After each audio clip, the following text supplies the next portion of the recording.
All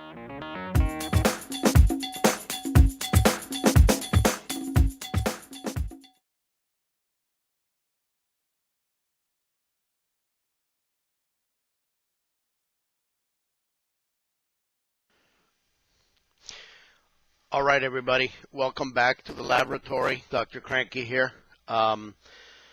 Someone asked me if I could do a little video on mixing House of Color from the can, and I'm happy to do it. I normally don't have to do it because I keep these guys around. These are 4-ounce bottles. I guess I get from Coast Airbrush out in California, and they already come pre-mixed, but they're reduced 2 to 1, okay, with this reducer, and it already comes ready to go. But I usually think even this is still a little thick for me, in particular when I'm using graphic or when I want to lay down an extra transparent coat for some reason. So I usually put in an extra one. So I do 3 parts RU311, which is the medium temp reducer I use, and one paint. But I'm going to show you how to do it from the very beginning.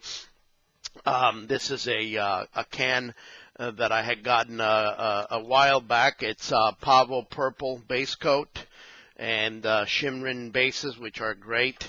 Now, when you're working with these paints, you remember, protect yourself. Otherwise, you don't want to get in trouble. I normally also wear my mask, but again, since I'm narrating this, I'm not wearing my mask. Plus, I have a head cold of sorts because of the stupid pollen. But anyway, these are the elements you're going to need. You need your paint, you need your reducer, okay? Some stirring sticks, okay? So if you go to those coffee establishments, you can get plenty of these. Little mixing cups, okay, that come with the measuring guides, okay? And I get these from Easy Mix Chicago. All right, and they're cheap. You can get a whole box for I don't know how much. Same thing here, except these are larger. And I'm going to show you basically right here. This is the column that I'm using, except I'm not using any kind of catalyst, so there is no other one. So it's 3. All right, it's 3 to the 1. So anyway, let me show you. Oh, and then of course the container that I'm going to put the. I'm not mixing too much because I don't really need, but I am going to use purple on an upcoming build. So I've shaken it up quite a bit before. So handy opener from one of those huge discount stores. Okay, and I just love this paint. I mean, it's so beautiful. Now, you want to, this time I think I'm using this for later, larger container, because I don't want to make a mess. All right, so I can already smell the whatever chemicals they put in here. It's pretty strong stuff, guys, so you have to guard yourself. You can use a pipette, okay, but in this case, I'm just going to go ahead and basically, do it like this, eyeball it. Okay, and this way you don't make a mess. If you're working with these cans, you can nail holes in the groove of the lip, and it'll help your paint go back in. But I haven't done that to this can. So basically, I'm going. Yeah, actually, I am going to use the larger one just because I don't want to make a mess.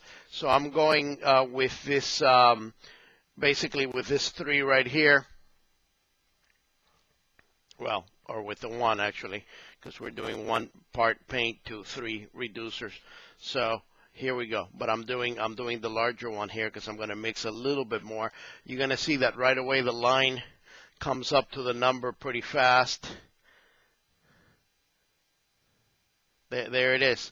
Okay, so right there, that's all I'm going to need for now to mix at least a little bit more than 4 ounces. If I need more, I'll get it. First thing you should do is recap your paint, okay, and put it aside. And then this thing here is still dripping paint, so you could, just take one of the All right. I love working with this paint, although it's rather smelly, and you do need very good ventilation, or you're going to get in trouble. I have a lot of these, so normally I don't waste time cleaning them or anything like that. Although I could have put the reducer in there and started getting some of the liquid. Okay, so we've got 1 part paint. Okay, here's the RU311. Okay, and now we are going to bring it up to that 3 right there.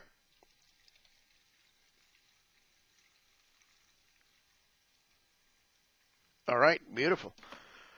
There we go. That's all it takes.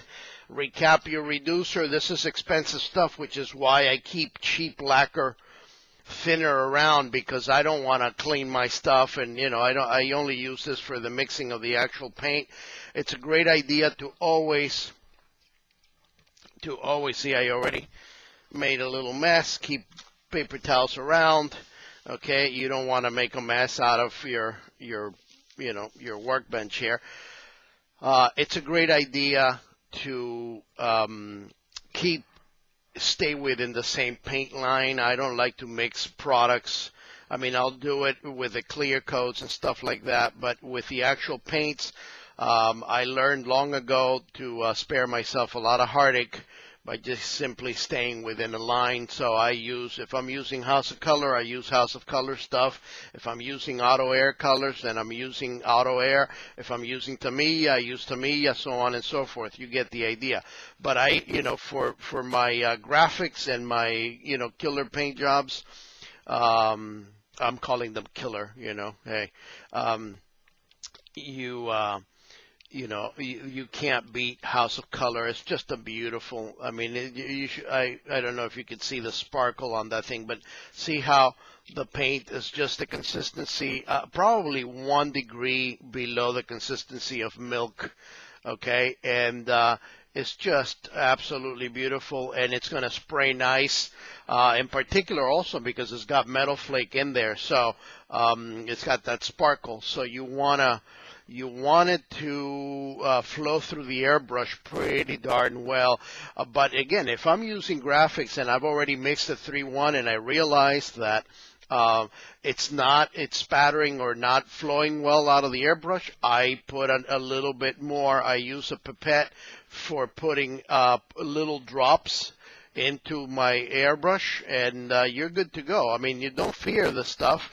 For example, for many years I didn't mix this paint in large quantities, because I actually thought that once you put the reducer into the paint, it would catalyze and basically get ruined after each spray. So, and I didn't want it to ruin my airbrush. I mean, it was just ignorance on my part. House of Kolor has an online place where you can go and look at all the tech sheets and specs, so inform yourself if you're planning to work with this paint. All right, now there's one more step. Let me walk you through it. Let me get another little container. Okay, I keep a whole bunch of these around. Again, I get them from that place, Easy Mix in Chicago. Okay, let me just wipe this, because I don't want any particles to be in here. Okay, so here's the other step that I do just to guarantee that I'm going to have a, an airbrush session without trouble. This is a strainer. You can get them by the hundreds, if not thousands, for cheap. Okay, it's a little strainer. And so the next step after you mix your paint is to strain it.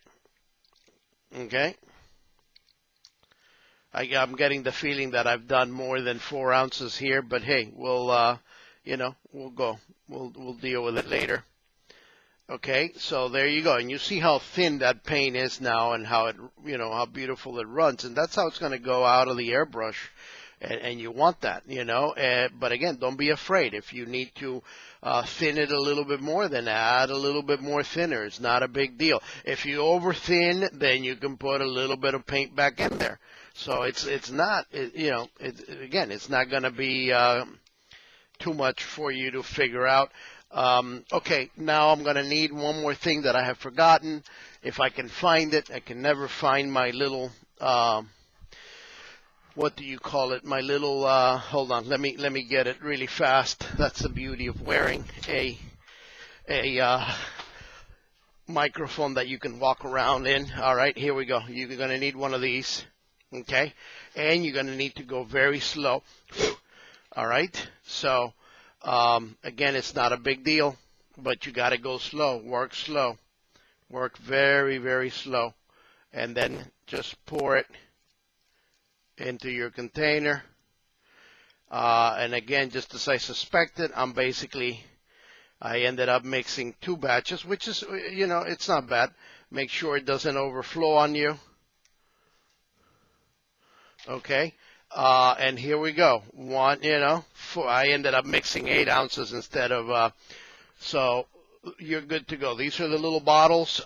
Believe me, 4 ounces of this stuff is going to go a long, long ways. This will probably paint about 3 to 4 models. And if you're using it for graphic work, it'll last you forever. The other thing that I do is with the darker colors, I take a Sharpie and I just write in what HOK, and that's it, and I'm good to go. I'll always know exactly, what I've got when I look at it. So this is ready, and that's it. That's all you need. You should be able to spray this through any kind of airbrush, again, without any problem. But I can't, stress this enough.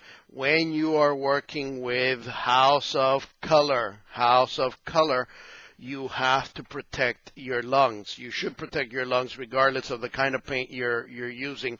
But this stuff, it's going to get to you. I mean, it'll give you headaches. Every once in a while, I'll be watching one of those car videos, and there'll be somebody, smoking and spraying the stuff, or spraying the stuff and then going out for a smoke. And it's like, whoa, okay. But guys have been doing it like that for years, and then they get sick one day and they wonder. So don't take any chances. You want to build models for the rest of your life. So protect yourself. This stuff can be recleaned.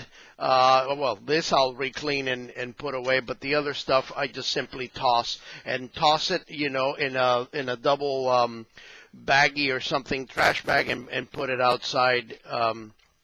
Anyway, dispose of it correctly. That's what I meant to say. So you got your paint and you're good to go. All right. So happy airbrushing.